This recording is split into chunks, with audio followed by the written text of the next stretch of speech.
Kalachis and Kalachis.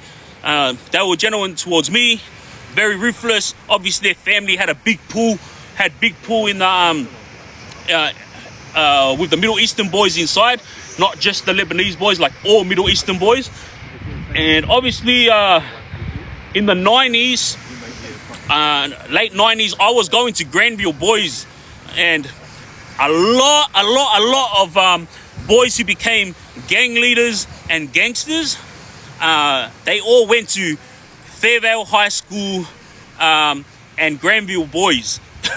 And I met all these guys in prison, and when I hear that, like, a lot of the Asian gang leaders went to Fairvale High School or Fairfield Heights, and a lot of the Middle Eastern gang leaders and gangsters, they all went to Granville boys.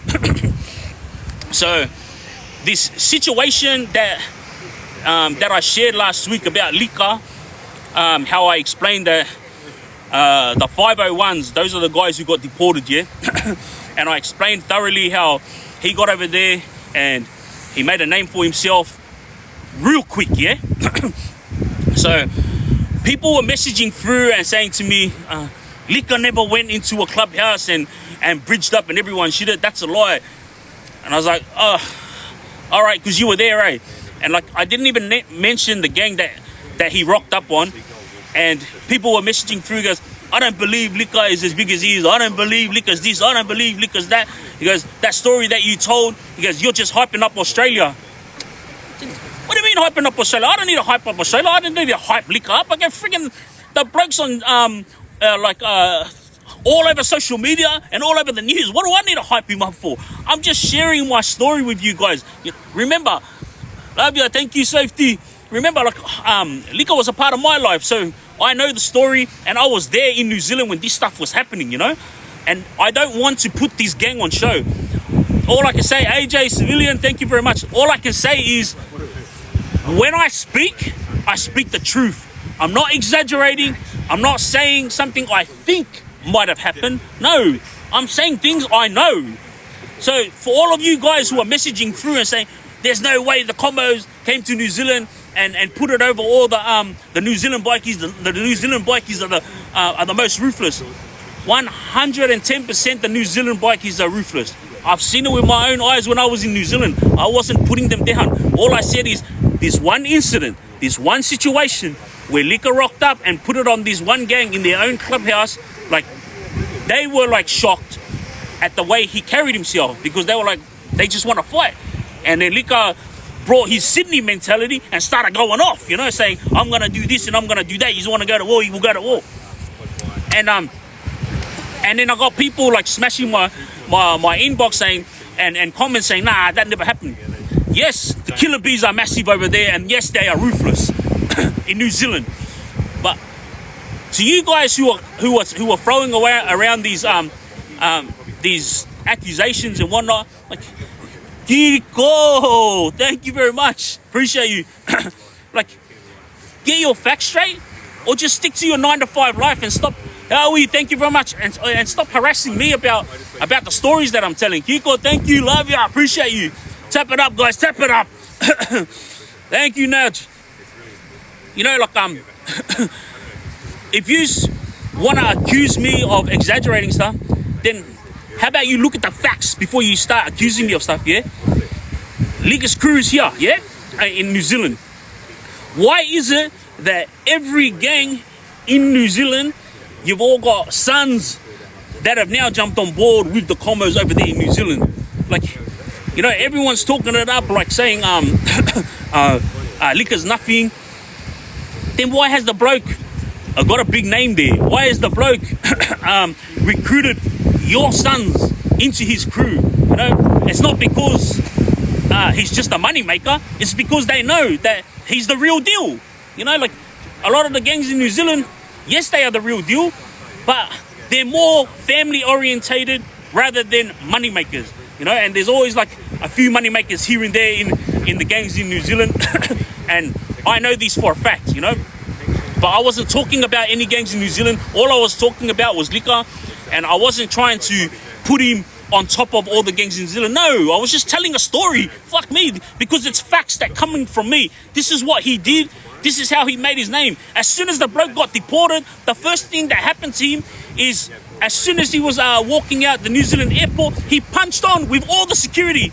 Him, a guy named Khalil who used to own Body Fit, and one of the other boys that I don't want to mention, you know. They punched on with all the security in New Zealand airport. And as soon as they went to prison, guess what Lika did? He walked over to the biggest bloke in prison and laid him out. Like, that's what I'm saying to you guys. I'm not trying to talk Lika up. All I'm saying is I'm just telling my truth. And if you guys don't like it, then just press my freaking live off or something. I don't know. You know what I mean? Like, instead of messaging me and like giving me a headache, like I'm like, wow.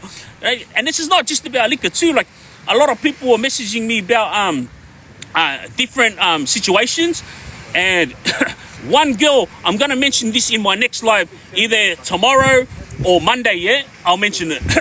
But this tap it up guys, I want to hear it, see it hit 1 friggin' million. If you want me to go live tomorrow, I want you to fucking keep hitting this shit so I can go live tomorrow. If not, we're gonna be going live Monday. I'm going above and beyond for yous. Let's see yous go above and beyond for me. I'm here just to shine light on all these freaking stories, yeah? The Kalachis, very big. The brothers that I've met, very humble and very ruthless. When I was growing up at Grandview Boys, every friggin' Lebo in the area was saying that the Kalachis were their uncles, you know? So I grew up hearing this. It's just like the Islanders, you know? Like, when all the younger Tongan boys my age were growing up, they were all saying that the Tafahemers were their uncles, you know? And it was just like the Samoans, you know, when they were growing up, all the youngsters, they were all saying that they were all related to me. And I don't hate on that. It's just a thing, you know, like with all nationalities, they love someone straight away. They want to be that person, be with that person. They want to back that person all the way, you know? So the funniest is the Islanders, they go around and start saying that they're related to David Tua and The Rock. So yeah, that's everyone wanted to know about the Kalachis. There's stories that people were asking me about at Lithgow prison when Hus Kalachi got stabbed by a young fella. I don't want to shine a light on this young kid, but he's actually a good kid, yeah. And I'm not going to tell that story because it's not my story to tell. I wasn't there when it happened.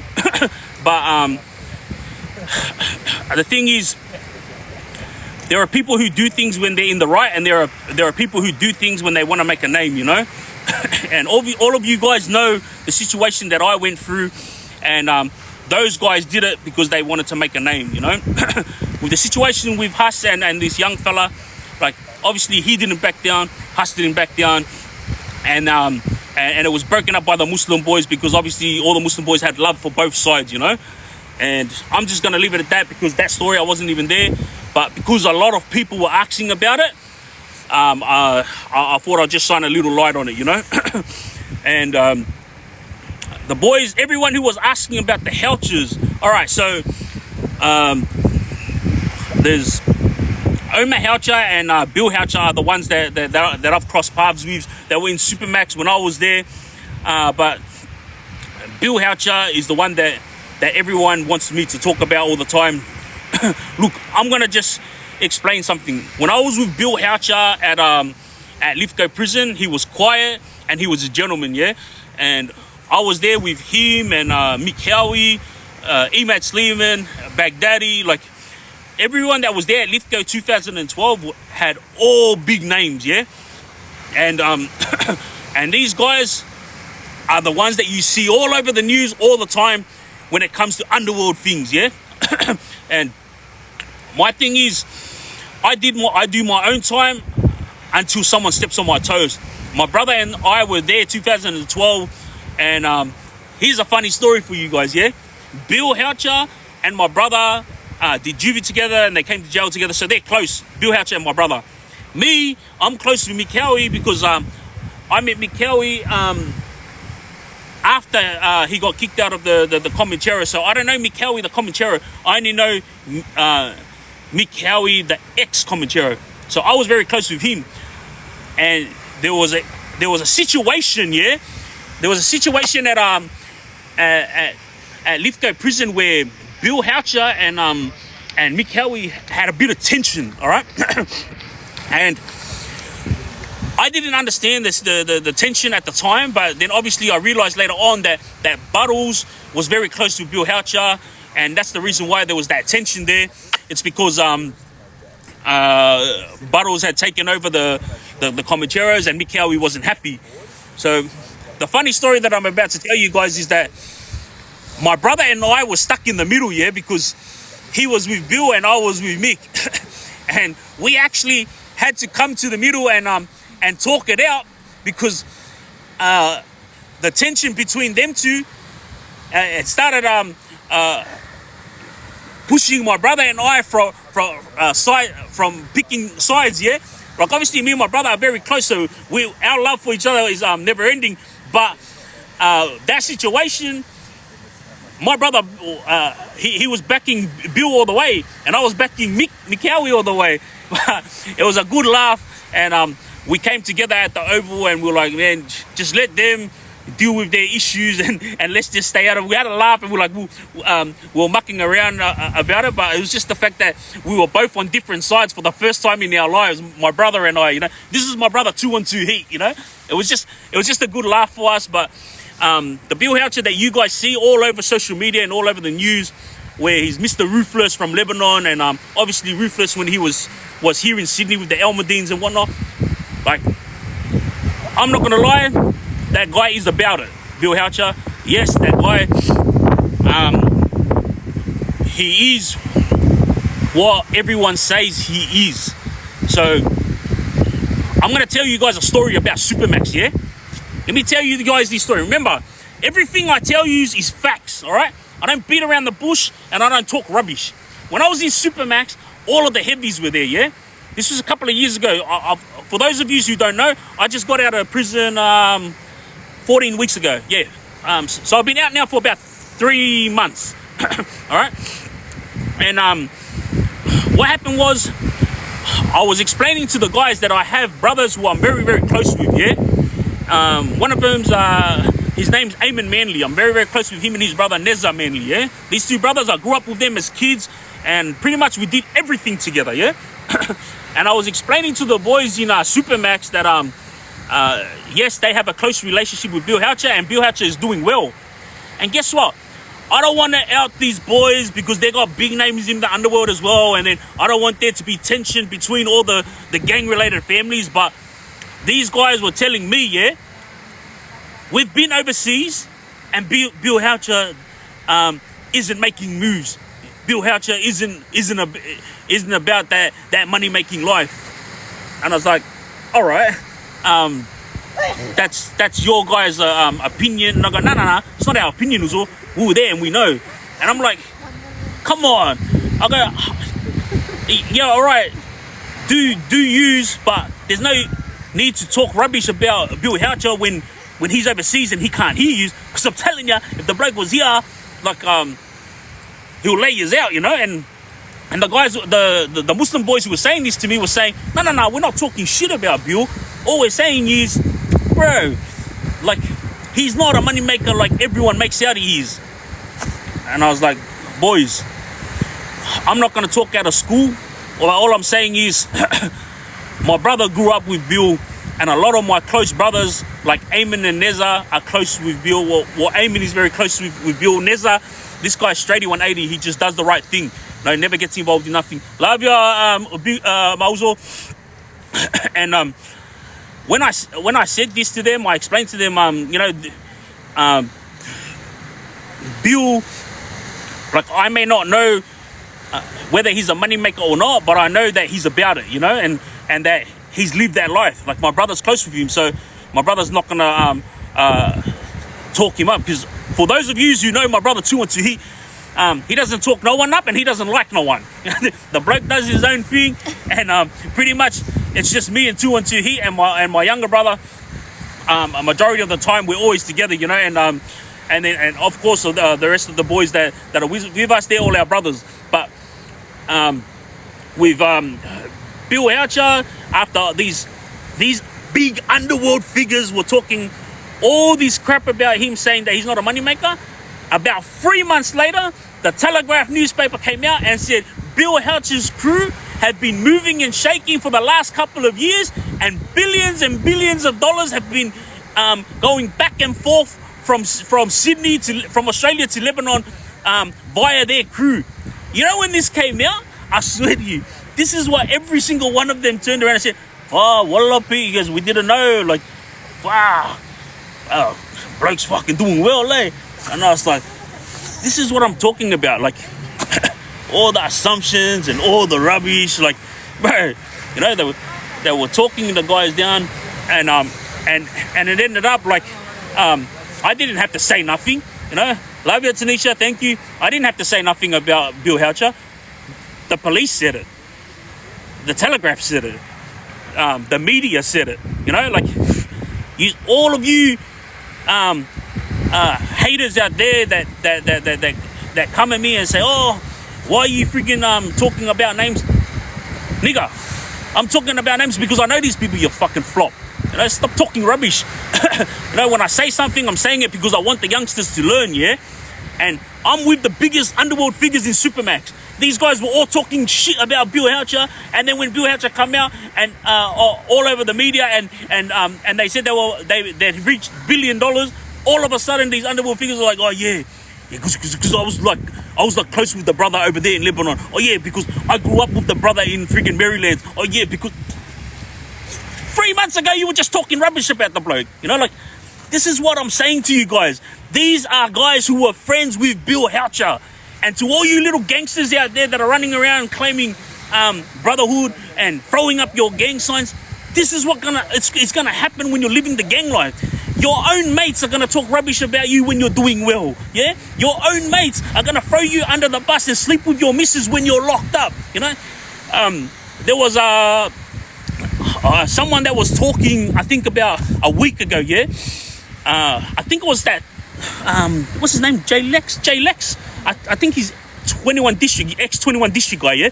He was saying something on his podcast or one of his lives or something about about this, yeah? He was saying about guys when they go and look after their boys' missus. Like, you have to turn up, whatever you want to give them, put it under the door, keep the conversation short and leave, yeah? I know a lot of Muslim brothers out there that I'm very close with, they won't even see my wife. One of the younger Islander boys who's a Muslim, his name was Anthony Tafahema. He wanted to show me some love, so he wanted to give some money to me, yeah? But the only person that I had that could meet up with him was my wife. And I showed Anthony Tafahema a lot of love when he needed help. And so when I was down and out, the brother wanted to show me back love. And I said to him, meet up with my wife. Guess what Anthony Tafahema did? He asked my wife, "Where are you?" And then when he arrived, he didn't even call my wife.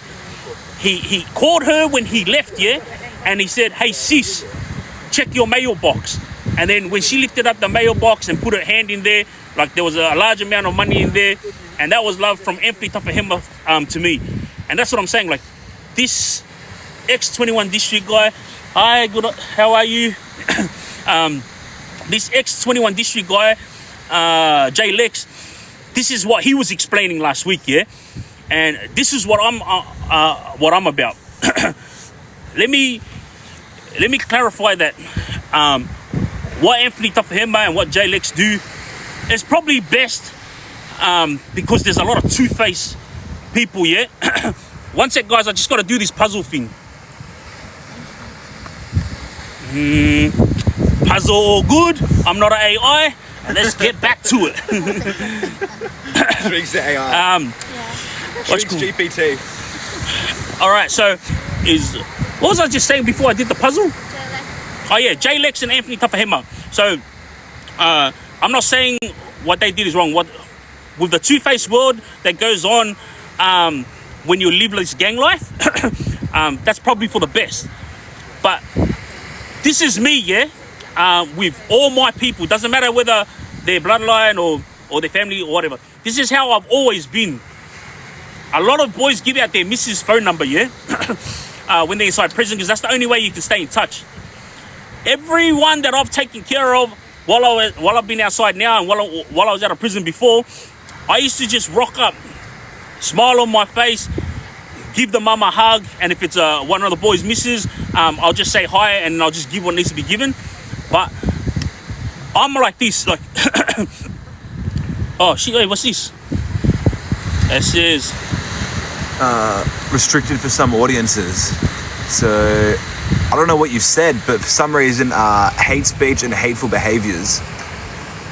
All right. Let me go speak to one of the other. I don't know what's going on, but someone in their life is being a hater, and they're pressing what's it called, that report button. Yeah, I don't know why he's being pressing report on me for when I'm just trying to explain situations that are effed up when you live gang life. Like, bro, what the hell's wrong with you? Like, is that how deep it cuts you that I'm doing well, where you can't be happy for me? Love you, Tanisha. Love you, AJ. Anyway, so my thing was, I always rocked up and show a smiling face. And when I didn't have money, every time I turned up to my boys' houses to see their families, their sisters or their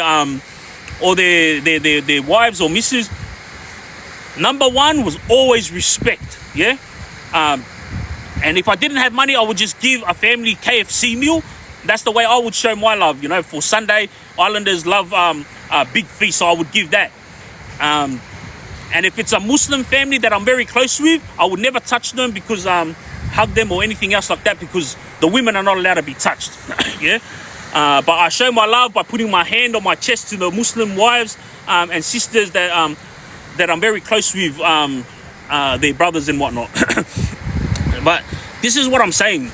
Like, I just don't want all these youngsters to go living on thinking that this life is easy and this life is fun. Trust me, it's not fun, guys. You know, and I'm gonna say it right now to you guys. Thank you, 685 Anna. Thank you very much. I'm gonna say it straight up to you guys right now. Yeah. Being a gangster is not cool. That's as simply as I'm gonna put it.